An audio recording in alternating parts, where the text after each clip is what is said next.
Accountant में आप सभी का बहुत बहुत स्वागत है। मेरा नाम है अमित वर्मा और हम पढ़ रहे हैं अपना तीसरा अध्याय निर्देशांक ज्यामिति। तो चलिए देखते हैं कि इस अध्याय की प्रगति कैसे हुई है। इस अध्याय में बच्चों सबसे पहले हमने किसके बारे में पढ़ा था? व्यवहारिक जीवन में निर्देशांक ज्यामिति, यानी कि हमारी जो डेली लाइफ है, तो डेली लाइफ में जो कोऑर्डिनेट ज्योमेट्री है यानी निर्देशांक ज्यामिति है वो कैसे लग सकती है। फिर इसके बाद हमने पढ़ा निर्देशांक पद्धति, जिसे हम कार्तीय पद्धति भी कहते हैं, और उसके बाद हमने चतुर्थांश के बारे में पढ़ा। फिर इसके बाद हमने तल में एक बिंदु आलेखित करना सीखा जबकि इसके निर्देशांक दिए हुए हों। चलिए अब देखते हैं कि आज की क्लास में हम क्या करने वाले हैं। तो भाई आज की क्लास में भी हम लोग कुछ प्रैक्टिस क्वेश्चंस करेंगे, कुछ अभ्यास प्रश्न करेंगे जो किस पर होंगे? जो होंगे एक तो बिंदु के निर्देशांक पर, बिंदु के निर्देशांक, बिंदु के निर्देशांक, ठीक है। और जो दूसरा क्या होगा? बिंदु का आलेखन, बिंदु का आलेखन, ठीक है, बिंदु का आलेखन। तो इस चीज पर हम लोग क्या करने वाले हैं बच्चों? प्रैक्टिस क्वेश्चंस करने वाले हैं। चलिए तो भाई शुरू करते हैं। सबसे पहले बच्चों दोहरान जरूरी है, तो एक बार दोहरान कर लेते हैं, एक बार रिवाइज कर लेते हैं। देखिए अगर आपके पास कोई बिंदु है, आपके पास कोई भी बिंदु है, जैसे मान लीजिए कि आपके पास कोई बिंदु है P जिसके x है और y निर्देशांक है, क्योंकि हमें यह भी पता है कि किसी भी बिंदु का जो निर्देशांक लिखा जाता है उसमें पहले उसका x निर्देशांक लिखा जाता है, फिर y निर्देशांक लिखा जाता है। अच्छा, मैंने आपको एक घर का एग्जाम्पल दिया था कि मान लीजिए कि आप अपने दोस्त के घर जाना चाहते हैं। अब दोस्त के घर जाने के लिए, उसके घर पे पहुंचने के लिए आपको दो चीजें पता होनी चाहिए। आपको ये पता है कि भाई वो किस मोहल्ले में रहता है, ठीक है। फिर आपको ये पता होना चाहिए कि उस मोहल्ले में गली नंबर क्या है, मतलब वो जो एरिया है उस एरिया की लेन नंबर क्या है, गली कौन सी है, और फिर उस गली में मकान नंबर क्या है, ठीक है। जैसे मान लीजिए कि ये पूरा का पूरा क्या है? एरिया है। ये पूरा वो एरिया है जिसमें आपका जो दोस्त है वो रहता है। ये पूरा एरिया है, ठीक है। इस एरिया में, इस मोहल्ले में वो आपका दोस्त जो है वो रहता है कहीं पे। अब क्या है कि इसमें बहुत सारी गलियां हैं। ये गली नंबर 1 हो गई, ये गली नंबर 2 है, ये गली नंबर 3 है। इसी में ही बहुत सारी गलियां हैं, ठीक है। इस मोहल्ले में बहुत सारी क्या है? गलियां हैं। अब चूंकि इस मोहल्ले में बहुत सारी गलियां हैं तो ये पता लगाना बहुत जरूरी है कि भाई हमारा जो दोस्त है वो किस गली में रहता है। ऐसा थोड़ी ना है कि हम हर एक गली में जाके भटकेंगे, ये चीज तो होनी नहीं है, ठीक है। तो भाई ये गली नंबर 1 है, ये 2 है, ये 3 है, ये 4 है, ये 5 है, ये 6 है, 7, 8, 9, 10, 11, है ना। इस तरीके से बहुत सारी गलियां हैं। तो किस गली में वो रहता है, और फिर हर एक गली में कई कई मकान बने हुए हैं। ये है, फिर इधर से ये है, फिर ये, फिर ये, फिर ये, फिर ये, इस तरीके से हर एक गली में बहुत सारे मकान बने हुए हैं। जैसा कि आप देख पा रहे हैं हर एक गली में बहुत सारे मकान बने हुए हैं। तो भाई उसका मकान नंबर कौन सा है? जैसे वो गली नंबर 6 में रहता है। अब गली नंबर 6 में तो बहुत सारे मकान हैं, तो हमारा जो दोस्त है, मेरा जो दोस्त है, उसका मकान नंबर है 12 या मान लो 20, कुछ भी कह लो, ठीक है। 12 मान लो, 20 मान लो, कुछ भी मान लो। तो बच्चों हमें अपने दोस्त के घर तक पहुंचने के लिए 2 अंकों की जरूरत पड़ी, एक गली नंबर और एक मकान नंबर, ठीक है। और मैंने आपको ये भी बताया था कि जो हमारा घर है, जो हमारा एक तरह से घर ही एक तरह से क्या है? बिंदु है, या ये कह सकते हैं कि बिंदु जो है वो एक तरह से घर की तरह होता है। जैसे घर का एड्रेस होता है ऐसे ही बिंदु का भी एड्रेस होता है। तो अब आप इस चीज को ध्यान रखेंगे कि जैसे हमारा क्या होता है? घर होता है, तो घर की तरह ही कौन होता है? बिंदु होता है। घर की तरह कौन होता है? बिंदु होता है। दूसरी चीज कि भाई जैसे हमारे घर का एड्रेस होता है ऐसे ही बिंदु का भी एड्रेस, बिंदु का भी पता होता है। और वो पता किस रूप में हम लिखते हैं? पी एक्स कॉमा वाई के रूप में, ठीक है। वो हम किस रूप में लिखते हैं? पी एक्स कॉमा वाई के रूप में। यानी कि ये बिंदु पी है जो, तो उसका ये एक्स निर्देशांक है, वाई निर्देशांक है। एक्स निर्देशांक को हम कहते हैं बिंदु का भुज, ठीक है, उस बिंदु का भुज कहते हैं। और वाई निर्देशांक को हम कहते हैं उस बिंदु की कोटि। वाई निर्देशांक को क्या कहते हैं? उस बिंदु की कोटि कहते हैं। यहां तक सबको समझ में आ गया अच्छे से? एक्स को हम कहते हैं बिंदु का भुज और वाई को हम कहते हैं बिंदु की कोटि। अब जैसे कोई पॉइंट है, कोई बिंदु है आपके पास जिसके निर्देशांक क्या है, -5, -4, ये कोई आपके पास बिंदु है और आपसे पूछा जाता है कि बताइए भाई इसमें भुज क्या है और इसमें कोटि क्या है। तो आप बताएंगे कि देखो -5 जो है ये आपका क्या है, ये आपका भुज है, और -4 जो है ये क्या है, ये आपकी कोटि है। तो आप इसको लिख भी सकते हैं कि भाई भुज बराबर कितना है, भुज बराबर है -5 और कोटि बराबर क्या है, कोटि बराबर है -4। इस तरीके से आप लिख सकते हैं, ठीक है, बता भी सकते हैं कि भाई भुज क्या है, कोटि क्या है, ठीक है। तो जो एक्स निर्देशांक है उसे हम भुज कहते हैं, जो वाई निर्देशांक है उसे हम कोटि कहते हैं। अच्छा, इसके बाद हमने ये पढ़ा था कि भाई अगर कोई बिंदु जो है वो एक्स अक्ष पर स्थित है। अब मैं आपको क्या बताने जा रहा हूं, यदि कोई बिंदु एक्स अक्ष पर स्थित है, इसके बारे में हमें किसने बताया था, जो ये हम पद्धति पढ़ रहे हैं इसको हम कार्तीय पद्धति कहते हैं, और इसके बारे में हमें रेने दकार्ते जी ने बताया था। कौन है ये है बच्चों रेने दकार्ते, रेने दकार्ते। तो रेने दकार्ते जी ने हमें इसके बारे में बताया था, किसके बारे में, कार्तीय पद्धति के बारे में, ठीक है। अब एक चीज और है कि भाई अगर मान लीजिए कि कोई बिंदु, देखिए हमारे पास दो संख्या रेखा होती है, एक होती है हमारे पास ऊर्ध्वाधर संख्या रेखा और एक होती है हमारे पास क्षैतिज संख्या रेखा। दो तरह की संख्या रेखा है, एक ऊर्ध्वाधर संख्या रेखा और एक क्षैतिज संख्या रेखा। जो ऊर्ध्वाधर संख्या रेखा होती है उसे हम क्या कहते हैं, ऊर्ध्वाधर संख्या रेखा को हम कहते हैं वाई अक्ष, ठीक है, और जो हमारी क्षैतिज संख्या रेखा होती है उसे हम कहते हैं एक्स अक्ष। जो हमारी क्षैतिज संख्या रेखा होती है उसे हम क्या कहते हैं, उसे हम एक्स अक्ष कहते हैं, ठीक है। अब इसमें एक चीज और है, ये तो हो गया हमारा वाई अक्ष, ये हो गया हमारा एक्स अक्ष। फिर क्या है, ये दोनों संख्या रेखा ही हैं, तो भाई बिल्कुल बीचों बीच में क्या होगा, यहां जहां पर ये दोनों बिंदु एक दूसरे को काटते हैं, दोनों रेखाएं एक दूसरे को काटती हैं, वह बिंदु क्या कहलाता है, वह बिंदु कहलाता है मूल बिंदु, जिसके निर्देशांक होते हैं 0, 0। ये क्या कहलाता है, ये आपका कहलाता है मूल बिंदु, ये है मूल बिंदु, इसको हम कहते हैं मूल बिंदु, जिसके निर्देशांक होते हैं 0, 0, ठीक है। और एक्स अक्ष और वाई अक्ष के बीच में कितना कोण होता है, समकोण होता है, जिसे हम क्या कहते हैं, 90 डिग्री का कोण कहते हैं। क्या होता है एक्स अक्ष और वाई अक्ष के बीच में, 90 डिग्री का कोण, जिसे हम समकोण कहते हैं, ये ठीक है। अब देखिए यहां पर भी गिनतियां लिखी होती हैं, यहां पर भी गिनतियां लिखी होती हैं।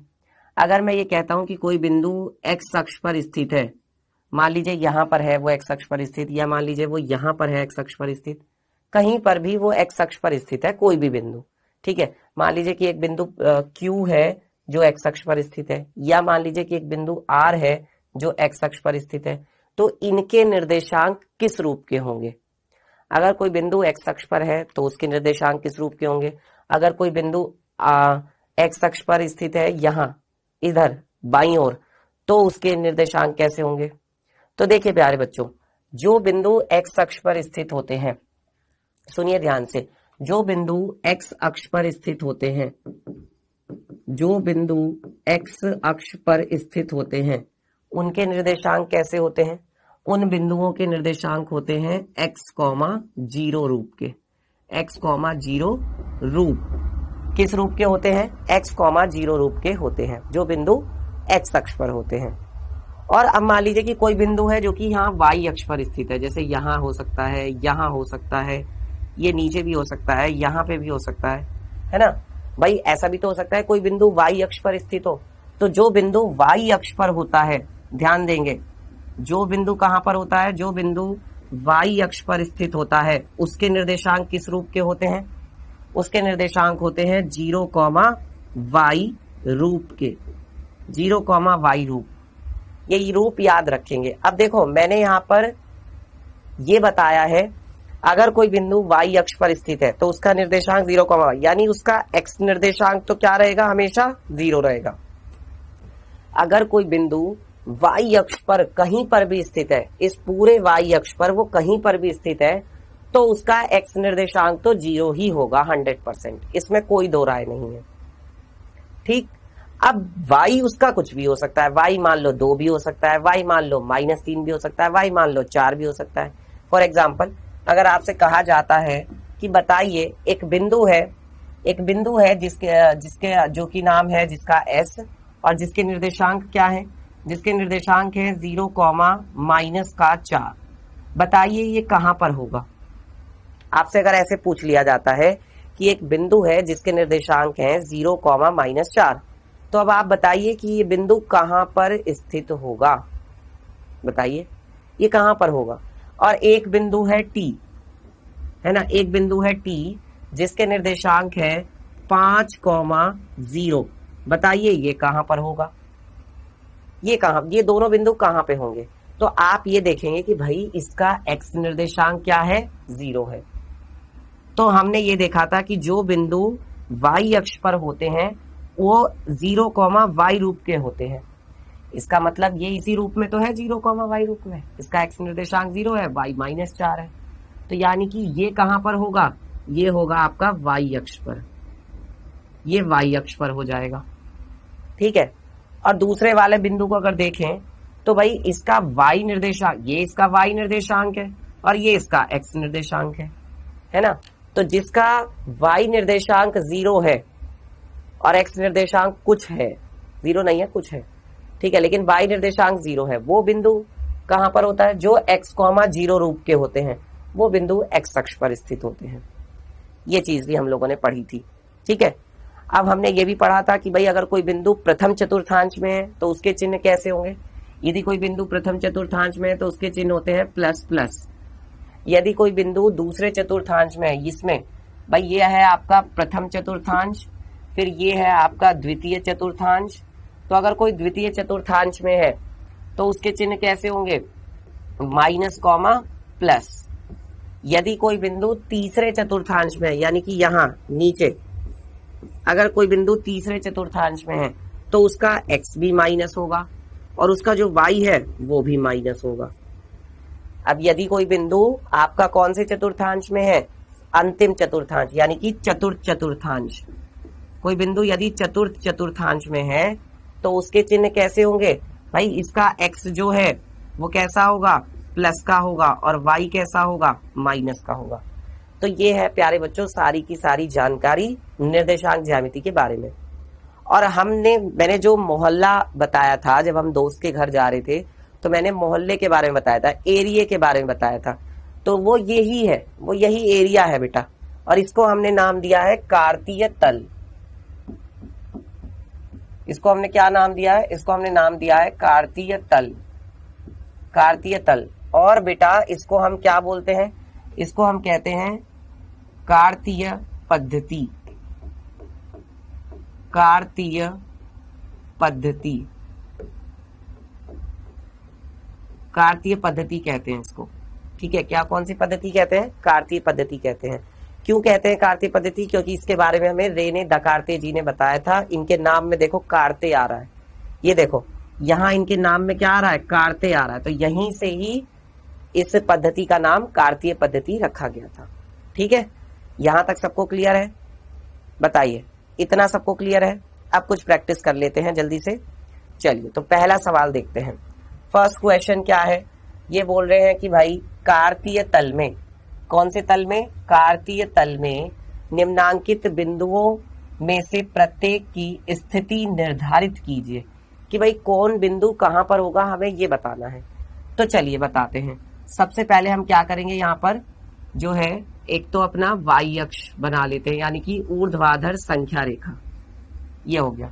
ठीक है, और फिर हम बना लेते हैं अपना क्षैतिज संख्या रेखा,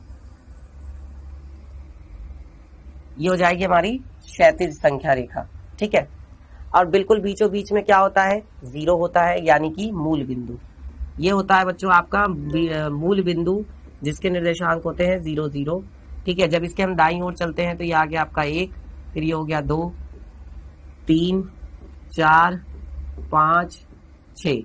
ऐसे ही ऊपर की तरफ चलते हैं, 1, 2, 3, 4, 5 और ये हो गया 6। ऐसे ही नीचे की तरफ -1, -2, -3, माइनस के 4, माइनस का 5 और माइनस का 6, ये हो गया।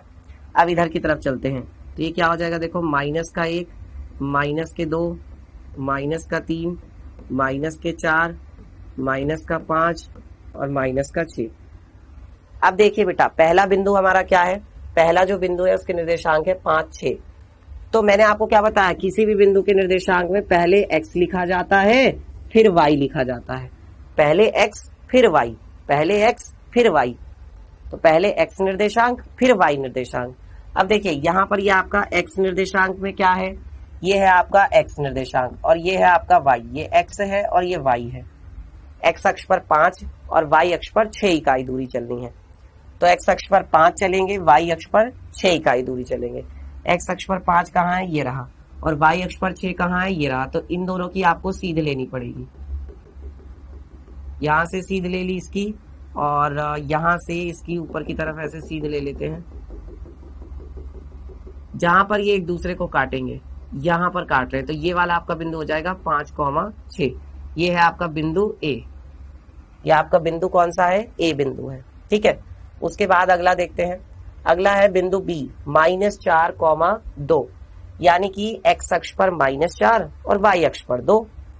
x अक्ष पर -4 ये रहा, तो हमने इसकी सीध ले ली ऐसे ऊपर की तरफ, और y अक्ष पर 2 ये रहा, तो ऐसे इधर की तरफ सीध ले लेते हैं इसकी। ये देखिए, तो कहां पर आ रहा है ये, यहाँ पर देखो एक दूसरे को काट रहे हैं, तो ये वाला बिंदु हो जाएगा आपका बिंदु बी, जिसके निर्देशांक होंगे -4,2।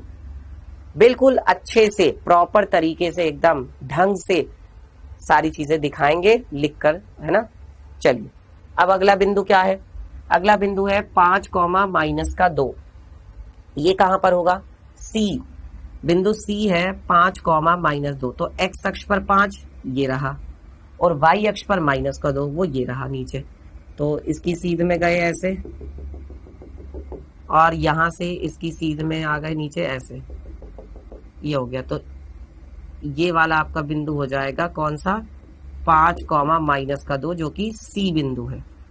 ये सी बिंदु है आपका 5,-2, ये हो गया। उसके बाद अगला बिंदु क्या है बेटा, अगला बिंदु है आपका डी। तो देखिए ये है आपका x और ये है आपका क्या, y, यानी कि x क्या है, -2, y क्या है, -3। तो दिखा दें, चलिए x है -2 ये रहा, और y है -3 वो ये रहा। तो इसकी सीध ले ली हमने ऐसे, और यहां से इसकी भी सीध ले लेते हैं, तो ये हम आ गए यहाँ पर। ये वाला बिंदु आपका कौन सा हो जाएगा, ये वाला बिंदु आपका हो जाएगा बिंदु डी, और इसके निर्देशांक होंगे -2, -3। ठीक है, दिखा रहे हैं हम एक एक बिंदु। चलिए आगे बढ़ते हैं। इसके बाद अगला है बेटा ई बिंदु। तो ई के निर्देशांक क्या है, -2, -2। तो ये है आपका x और ये है आपका क्या, y। ये x है और ये y है। ठीक है, x कितना है, -2, y कितना है, -2। x है -2 और y कितना है, -2। तो यहाँ पर आपका आ जाएगा, दोनों -2 हैं। तो देखो -2, ये वाली सीध तो हमने ले ही रखी है, बस इसकी -2 सीध ले लेते हैं। तो ये आपका यहाँ पर आ रहा है, ये वाला बिंदु हो जाएगा आपका -2, -2। ठीक है, इस तरीके से प्यारे बच्चों हम बिंदुओं का आलेखन दिखा सकते हैं, या ये कह सकते हैं कि उनकी स्थिति निर्धारित कर सकते हैं कि कौन बिंदु कार्तीय तल में कहां पर होगा। जो बिंदु है वो कार्तीय तल में कौन सा बिंदु कहां पर होगा, ये हम ऐसे दिखा सकते हैं। सबको आ गया यहां तक समझ में, बताइए कोई दिक्कत किसी बच्चे को, कोई डाउट। चलिए आगे बढ़ते हैं। इसके बाद प्यारे बच्चों अगला सवाल देखते हैं। नेक्स्ट है कि कार्तीय तल में, कौन से तल में, कार्तीय तल में निम्नांकित बिंदुओं a -4, -4, बिंदु b 4, -4, बिंदु c 4, 4 और बिंदु d -4, 4 को क्या है, कह रहे हैं आलेखित कीजिए। इनको क्या करना है बेटा, आलेखित करना है।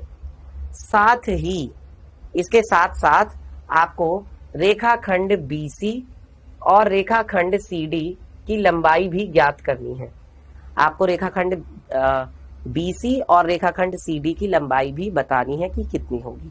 चलिए तो बताते हैं भाई, है ना, बिल्कुल बताएंगे। सबसे पहले हमने क्या किया, कार्तीय तल में इन बिंदुओं को दर्शाया।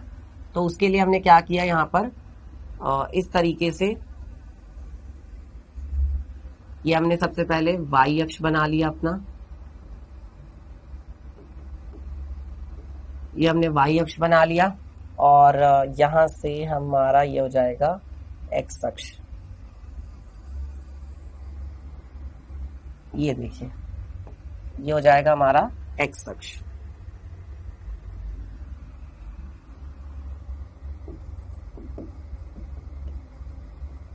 ये x अक्ष हो गया, ठीक है। इसके बाद अब यहां पर संख्याएं लिख लेते हैं। बिल्कुल बीचों बीच में क्या होगा, वही मूल बिंदु जिसके निर्देशांक होते हैं 0 0, ठीक है। फिर उसके बाद क्या आएगा, फिर उसके बाद आएगा 1, फिर ये हो जाएगा आपका 2, फिर ये हो जाएगा आपका 3, फिर ये हो जाएगा 4, फिर ये हो जाएगा 5, फिर ये हो जाएगा आपका 6, इस तरीके से। और ऐसे ही ऊपर की तरफ भी लिख लेते हैं 1, और ये हो गया 2, ये हो गया 3, ये हो गया 4, ये हो गया 5 और ये हो गया 6। आपको एक बात का ध्यान रखना है बेटा कि जो हम ये संख्याओं के बीच में दूरी लेते हैं, जो ये हम दो संख्याओं के बीच में दूरी लेते हैं, हर जगह ये दूरी क्या रहनी चाहिए, बराबर बराबर रहनी चाहिए। आप ऐसा नहीं करेंगे, आप इस तरीके से नहीं कर सकते कि भाई आपने ऐसे ये संख्या रेखा है आपकी, मान लो, है ना, ये आपकी मान लीजिए संख्या रेखा है, यहाँ पर क्या है 0 है, इससे इतनी दूर पर आपने 1 लिया और फिर इससे इतनी दूरी पर आपने 2 ले लिया। क्या 0 और 1 के बीच में जितनी दूरी है, क्या वही दूरी 1 और 2 के बीच में है? आप बताओ मुझे, क्या 0 और 1 के बीच में जितनी दूरी है, क्या 1 और 2 के बीच में उतनी दूरी है? नहीं है। तो ये वाला रिप्रेजेंटेशन गलत है, ये वाला तरीका गलत है। आपको ये ध्यान रखना है, जितनी दूरी 0 और 1 के बीच में होगी, बिल्कुल उतनी ही दूरी 1 और 2 के बीच में होगी, जिसे हम कहते हैं 1 इकाई दूरी। इसे क्या कहा जाता है? 1 इकाई दूरी। इसे कहा जाता है बच्चों 1 इकाई दूरी, ठीक है। चलिए अब क्या है, नीचे की तरफ आते हैं। तो ये आपका हो जाएगा -1, फिर ये हो जाएगा आपका -2, फिर ये हो जाएगा आपका -3, फिर ये हो जाएगा -4, -5 और -6। ऐसे ही बाईं तरफ भी लिख लेते हैं। तो बाईं तरफ हो गया -1, देन -2, -3, -4, -5 और -6, ठीक है। अब पहला बिंदु देखो क्या है, पहला बिंदु है -4 -4, दोनों ही -4। तो -4 कहां पर होगा भाई? देखो ये रहा -4 और ये रहा -4, इन दोनों की सीध ले लेते हैं और यहां से इसकी, ठीक है। तो ये यहां पर आ रहा है, ये वाला आपका बिंदु हो जाएगा बिंदु A, जिसके निर्देशांक है -4 -4, -4, ठीक है। फिर अगला बिंदु है बिंदु B, जिसके निर्देशांक है 4, -4, 4 क्या है -4। तो ये कहां पर है? देखो ये रहा, है ना। तो 4, -4, तो x अक्ष पर 4, x अक्ष पर कितना 4 और y अक्ष पर कितना -4। ये आ गए और यहां से ये -4, ठीक है। तो ये है आपका बिंदु B, ये हो गया आपका बिंदु B बिंदु, जिसके निर्देशांक है 4, -4। चलिए अब देखते हैं अगला बिंदु कौन सा है। अगला है C बिंदु। C बिंदु के निर्देशांक है 4, 4, ठीक है। यानी कि x अक्ष पर भी 4 और y अक्ष पर भी 4। तो यहां से हम इधर चले और यहां से ऊपर की तरफ, ठीक है। तो ये यहां पर काट रहे हैं एक दूसरे को। ये वाला बिंदु हो जाएगा आपका 4, 4 और ये है आपका C बिंदु, ये आपका C बिंदु हो गया। चलिए 3 बिंदु हम दिखा चुके हैं, अब एक बिंदु और हमें दिखाना है और वो कौन सा है? वो है डी बिंदु। डी बिंदु के निर्देशांक है -4,4, यानी एक्स अक्ष पर -4 और वाई अक्ष पर 4, है ना। एक्स अक्ष पर -4 ये रहा और वाई अक्ष पर 4 ये रहा, तो इसकी सीध ले ली हमने ऐसे, और यहां से इसकी सीध ले लेते हैं, तो ये वाला बिंदु हो जाएगा। ये हो जाएगा आपका कौन सा, यस, -4,4, -4,4 हो जाएगा। ठीक है, तो बिंदु ए, बिंदु बी, बिंदु सी और बिंदु डी, बिंदु ए, बिंदु बी, बिंदु सी, बिंदु डी, ये आपका डी बिंदु है, ये आपका बिंदु डी है। चारों को हमने दिखा दिया, एक काम तो हमारा हो गया। तो इसमें क्या कहा गया था कि इनको आलेखित कीजिए, कर दिया। इसके बाद कह रहे हैं कि साथ ही रेखाखंड BC और रेखाखंड CD की लंबाई बताइए। तो BC कितना होगा भाई, देखो BC यहां पर है B और यहां पर है C। BC अगर आप ध्यान से देखो तो आप यहां से यहां आओगे, है ना, पहले यहां से यहां आओगे और फिर यहां से यहां आओगे, तब जाकर के आपको BC रेखाखंड मिलेगा। अब आप जरा ध्यान से देखो कि यहां से लेकर के और यहां तक की जो दूरी है वो कितनी है। अगर आप यहां से लेके यहां तक की ये वाली दूरी देखो इस तरीके से, तो ये दूरी कितनी है बेटा बताओ। अगर मुझे ये वाली दूरी पता करनी है तो मैं इसकी सीध में ऐसे आ सकता हूँ। ये वाली दूरी मैंने पता करनी है तो मैं ऐसे आया, देखा मैंने कि ये वाली दूरी तो कितनी है, 4 दूरी है, यानी 4 दूरी ये है। और ऐसे ही नीचे की तरफ भी देखो, अगर मुझे ये वाली दूरी पता लगानी तो मैं ऐसे सीध में आऊंगा, तो मैंने देखा कि ये तो दूरी कितनी है, ये तो दूरी 4 है। मैं बात कर रहा हूं दूरी की, मैं निर्देशांक की बात नहीं कर रहा हूं बेटा। जब मैं दूरी की बात कर रहा हूं तो मैं इसको 4 दूरी बोलूंगा, 4 दूरी बोलूंगा। जब मैं निर्देशांक की बात करूंगा तो मैं इसको -4 बोलूंगा, क्योंकि बेटा दूरी जो होती है वो ऋणात्मक नहीं होती कभी भी। कभी भी आपने ये नहीं सुना होगा कि मैं -60 किलोमीटर दूर गया, कभी आपने ये चीज सुनी है क्या? या कभी आपने ऐसा सुना क्या कि आज तो मैंने ना -400 मीटर दौड़ लगाई है? क्या ऐसा सुना है कभी आपने? कभी नहीं सुना, क्योंकि बेटा दूरी कभी भी ऋणात्मक नहीं होती। तो इसीलिए ये ऊपर वाली दूरी भी 4 है और नीचे वाली दूरी भी 4 है, तो 4 और 4 कितनी हो जाएगी, 8 हो जाएगी। इसका मतलब जो आपका BC रेखाखंड है, BC कितना हो जाएगा, 4 + 4, इसका मतलब 8। और क्योंकि ये तो पता नहीं है कि सेंटीमीटर है, मीटर है या किलोमीटर है, तो इसलिए हम इसको बोल देंगे इकाई, इसको हम इकाई बोलेंगे। ठीक है, चलिए अब इसके बाद अगला देखते हैं बेटा। अगला है हमारा CD की लंबाई। तो देखो C वो रहा और D ये रहा। ठीक है, तो पहले आपको कहां से कहां, यहां से यहां आना पड़ेगा, ये वाली दूरी हो गई, है ना। पहले तो हो गई आपकी ये वाली दूरी C, और फिर ये देखो यहां से यहां भी आना पड़ेगा, तो ये वाली दूरी हो गई। ठीक है, इन दोनों को मिला करके ही आपकी क्या बनी है, CD दूरी बनी है।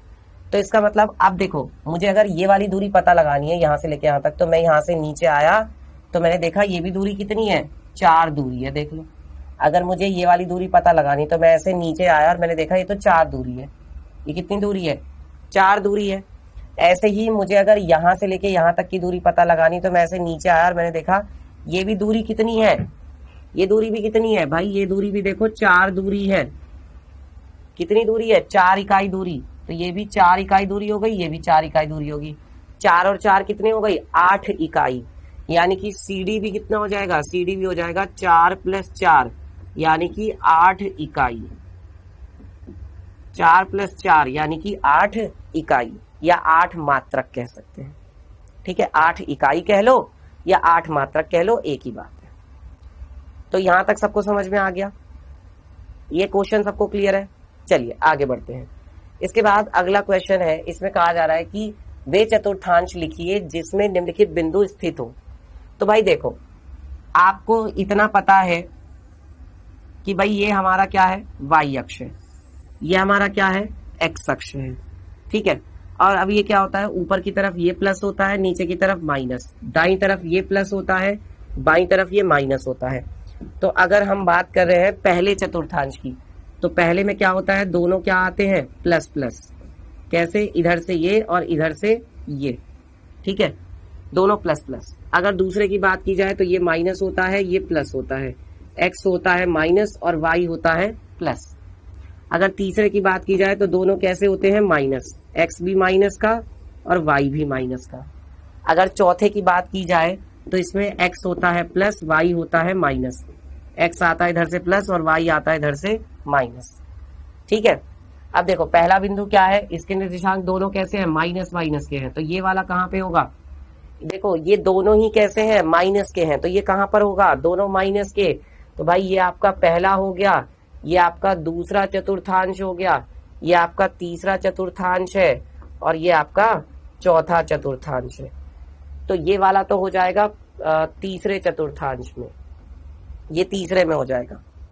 फिर ये वाला देखो, इसका x माइनस का है, y प्लस का है, ये माइनस और ये प्लस, माइनस प्लस बताओ कहाँ पे, ये हो जाएगा आपका दूसरे चतुर्थांश में, दूसरा चतुर्थांश।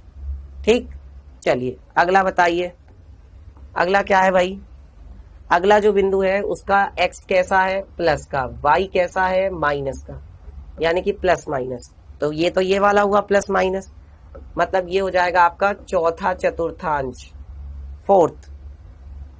उसके बाद है डी, डी क्या देखियो, x भी प्लस का है, y भी प्लस का है, दोनों प्लस के हैं, तो प्लस प्लस, यानी कि ये हो जाएगा आपका पहला चतुर्थांश, ये हो जाएगा आपका पहला चतुर्थांश। तो आप चिन्ह देखकर भी बता सकते हो कि कौन सा बिंदु किस चतुर्थांश में होगा, केवल चिन्ह देखकर बता सकते हैं। ठीक है, चलिए अब इसके बाद प्यारे बच्चों क्विज कर लिया जाए। क्विज करते हैं, तो क्विज का फर्स्ट क्वेश्चन आपकी स्क्रीन पर ये रहा।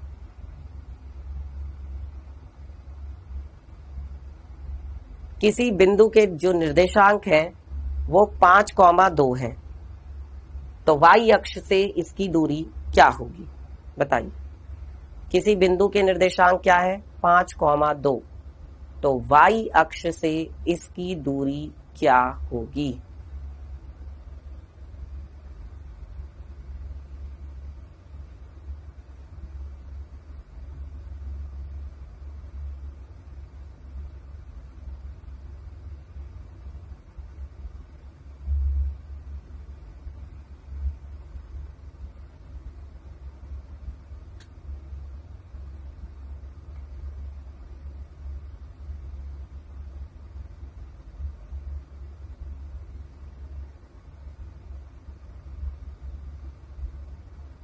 चलिए आगे बढ़ते हैं।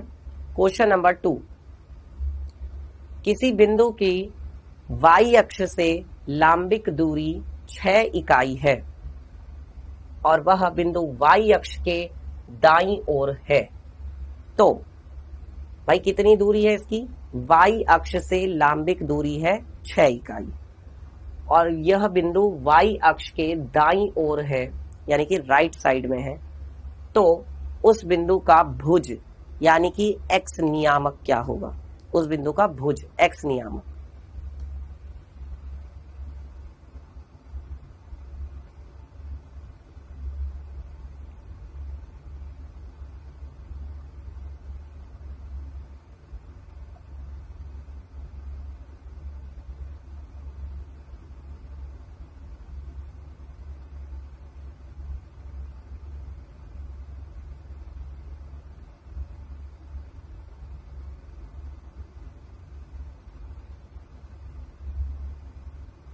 चलिए डिस्कस कर लेते हैं बच्चों।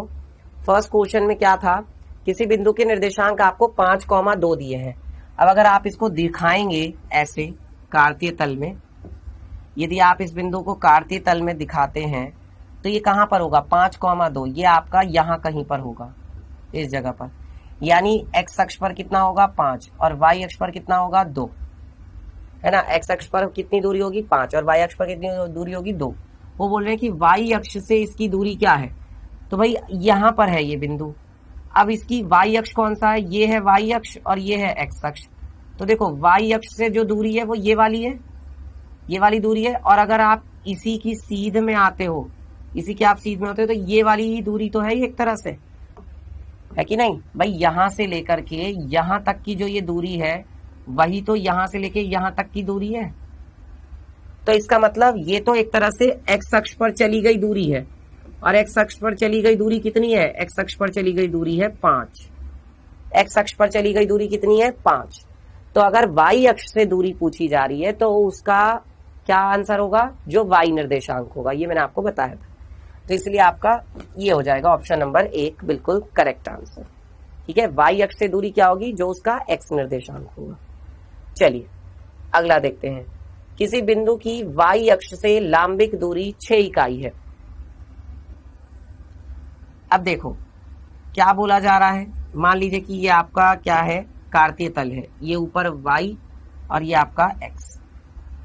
वो ये बोल रहे हैं कि जो बिंदु से लांबिक दूरी है वो कितनी है? वाई अक्ष से लांबिक दूरी। अब हो सकता है वो इधर होगा या हो सकता है वो इधर हो, दोनों में से किधर भी हो सकता है। अब आगे पढ़ते हैं। और वह बिंदु वाई अक्ष के दाईं ओर है। ये हमारा वाई अक्ष है तो वो इसके दाईं ओर है, यानी राइट साइड में है।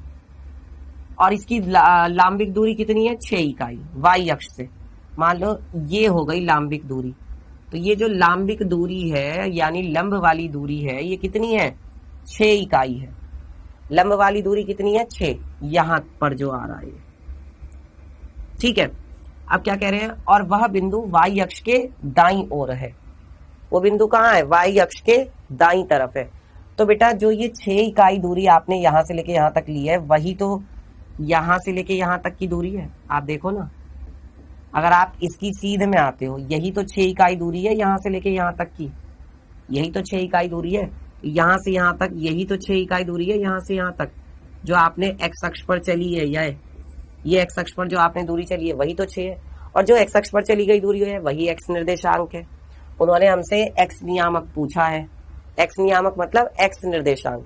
तो एक्स निर्देशांक कितना हो जाएगा? जो वाई अक्ष से लांबिक दूरी होगी, जो वाई अक्ष से लांबिक दूरी होगी, यानी कि 6। तो प्यारे बच्चों आज के लिए बस इतना ही, बाकी हम लोग पढ़ेंगे अगली क्लास में। तो आज हमने क्या सीखा? आज हमने सीखा है कुछ प्रैक्टिस क्वेश्चंस, जिसमें निर्देशांक ज्यामिति के हमने बिंदु का निर्देशांक, बिंदु का आलेखन, ये सीखा। चलिए, और प्यारे बच्चों आज का होमवर्क मैंने आपको ऐप पर दे दिया, जाकर आप कर सकते हैं। अगली क्लास में भी हम इसी चैप्टर के कुछ और